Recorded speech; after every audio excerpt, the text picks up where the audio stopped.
This is the house I lived in until I got incarcerated in 2012. I mean 2002. My mom had applied for housing years ago, and she was insisting on getting a townhouse. I'm pretty sure a couple of times they offered her a place, but she refused them because all she wanted was a townhouse, and this was a 3-bedroom situation. So this is actually the first block I ever actually lived on, like first ends, you know what I mean, as you want to say. My mother's illness had taken its toll, like to the point that, you know, she started drinking to compound the problem too. So running the household was literally all on me, aside from the rent, which she kind of still took care of. But for the rest, everything else was all on me, you know what I mean? My father, again, he didn't help. He would just, every other weekend, he would just come pick up my siblings, my brother and sister. After high school, when like most high school graduates, I wanted to go to college, but I couldn't because, you know, my household needed me. I had to work to make ends meet. So going to college was really out of the question. Like, you know, my siblings were like 8, 9 at that time. So, you know, yeah, I left my job at McDonald's at that point because, I mean, like I said, I needed something to pay more. So my girlfriend, my high school girl, she found a job at a restaurant and told me to go apply as well. And it just so happened I got the job there as a prep manager. That was cool. Less than a year after, she got pregnant. A daughter was born on New Year's Day, 2001. And so now, you know, my responsibility kind of doubled with me looking after my household, and where my daughter was living too, I had to make sure she was good too. So I had a lot on my plate. My mom did not help the situation because one day she showed up at my sibling's school drunk. So children's aides basically started to file on us, so I had to deal with that too. And with her mental health declining, again, like I said, she took care of the rent, but there was times where we nearly got evicted because of her state of mind. But for the most part, you know, we made the best of the situation, and it was just all on me. Everything was all on me at that point. But this is where I was at till I got incarcerated. I went to jail for murder. You know. Now Teasdale's a place where some of my schoolmates went. You know, so I frequented it because it was right next to the basketball court, and back then we used to play a lot of ball. You know. Yeah, in August 2002, my daughter was 18 months. My household was kind of in disarray. You know, it wasn't a good situation with my mom. My mom's still going through it. My dad would come get my siblings every other weekend, and we didn't get no assistance from her at all. So, to be quite honest, I had a lot on my plate. You know, so that kind of affected my judgment into situations. On the 11th of April, one of the youths from the ends from Teasdale came up to me and told me how he got jumped by some folks, by some people, you know. So with that being said,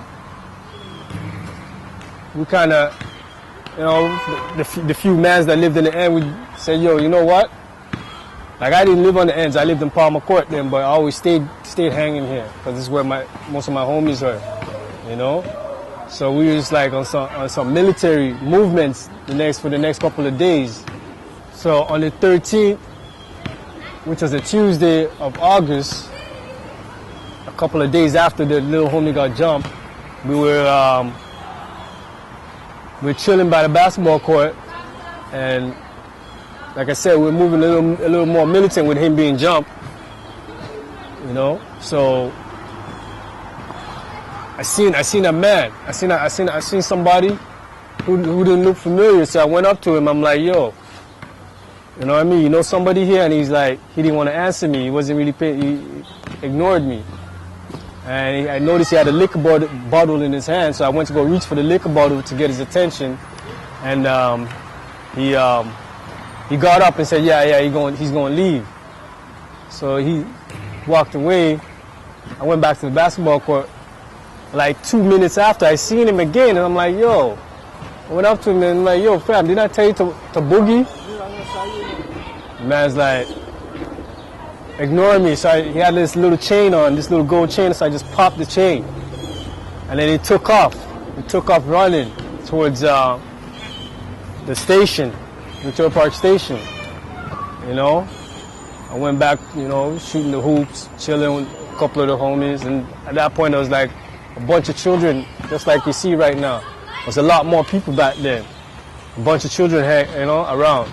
So it was about 15, 20 minutes later.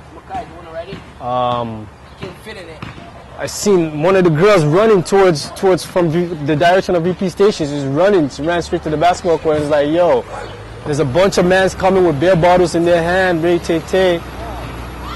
So with people hearing this, people got frantic. The little kids, some of the little kids and the girls started running inside because they knew something's about to go down. So, I mean, I myself, I could have left too, but I knew because it was my issue, my beef. So I was like, I can't really leave. I gotta stay. So I stayed, and I walked up to right here where by the tree is, a little past it, and somebody came up to me out of that group. It was just like a bunch of dudes came, walked up to me, and he was drinking a beer, but he didn't say nothing to me at all. You know, during the incident, the man did not say a word to me, but he was drinking. And then the guy that got his chain popped, he was like 10 feet away from me, and my homie was standing in front of him too. You know, like I said, it was just a couple of the homies on the ends at that point. Like I said, it was mostly children and women, and they are hightailed it inside because they knew it was about to go down. So the dude that got his chain popped was like 10 feet away from me, and his homie was like right in front of me, and he was like, oh, you don't want no problem. I'm like, hold up, how you say you don't want no problem? You come here with a bunch of people, y'all got beer bottles in your hand, and the dude in front of me, he just like drinking, grilling me right in my face. But I wasn't really paying attention to him too tough, but I was paying attention to him. So, because I was conversating with the guy that got his chain popped. So he comes up, he says he don't want no problem, but and I pointed out, yeah, it is what it is. Like, you guys come in here look like you know what I mean? Like, you want to do me something, you know? So as I pointed to the guy's beer bottle in front of me, and I'm like, yo, look, like, you got your homie here, he's got his beer bottle, and like, you know? As soon as I said that, the man pushed me, and I seen he went to go, you know, wind up to throw the bottle that he was drinking. So I backed up a little and kind of turned to the side. And when he threw the bottle, it hit me on my side right here, and it exploded on impact.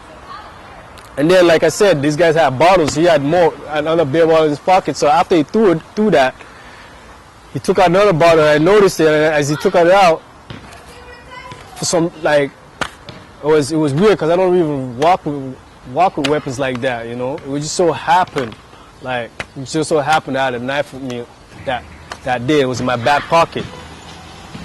So as I seen him approaching me with a beer bottle, it looked like he was gonna come hit me over the head with it.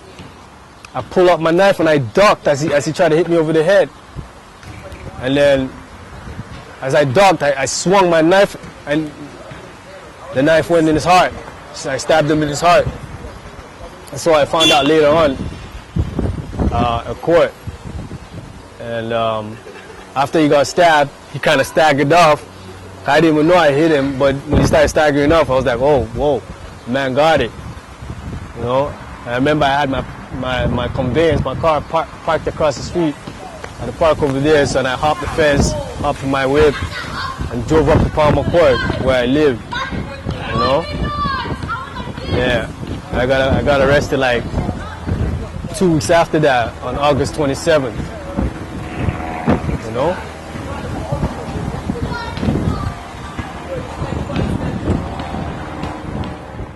I spent 8 years incarcerated, and I won my appeal in 2010. And I got out in April 23rd, 2010. As soon as I got out, I started volunteering. I volunteered with Bright Future Alliance, a nonprofit organization. I was a program coordinator. We had a program called Cooking for a Change. And then shortly after that, I was also with another nonprofit called RRS, Redemption Reintegration Services. I was actually a board member with them too. And I was a program facilitator with them. Got to go to the group homes and talk to the youths. It was really cool. It was really cool. I really enjoyed that one, reaching out to the young ones.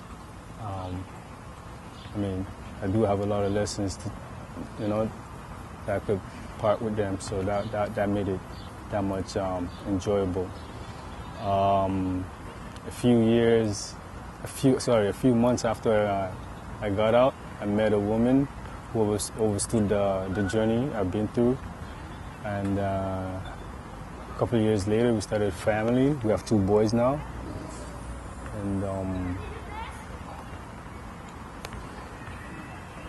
And I became civically active as far as my indigenous rights as a Moorish American. Myself and my daughter are doing well, we're making up for lost time. She was my lighthouse in those dark days, so she'll always hold a special place in my heart. Yeah, I take a lot of pride in my family. I overcame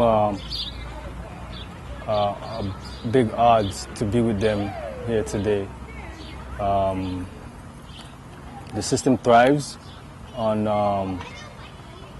broken homes, and if you can't see that as an individual, you're a lost person. These days, it's only family that I keep around me. I mean, I don't have friends. I don't call these people that you might see around me that are close to me as friends. It's strictly family, I've always knew this to be true as a child, that everything you got to deal with is mental on this realm.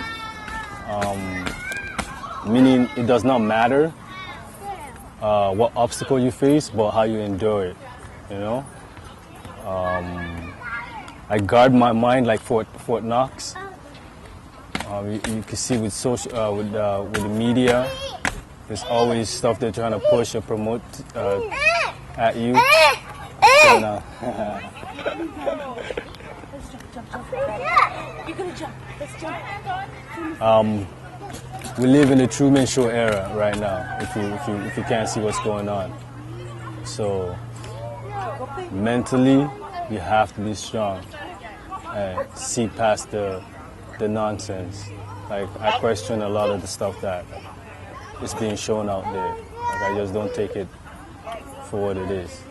As far as media goes, most of the time they just want you to be emotionally disturbed by what they show you, and that's the key. Is not to get emotionally involved in these things that they're pushing, the agendas that they're pushing towards you. We must evolve on Earth if we want to get it right. We as a people have been taught to defer, to look outside of ourselves for the solution. And Michael Jackson said it best. Like, if you want to invoke change, it's up to the person in the mirror. No de facto government is going to save us, and there's no invincible man in the sky. that's going to come down and save us. Justice is ours, but it's only to a matriarchal state of mind. Nothing should come before the women and children, but for far too long we went against that, and that's why we continue to suffer till this day. Because there's no justice, it's just us.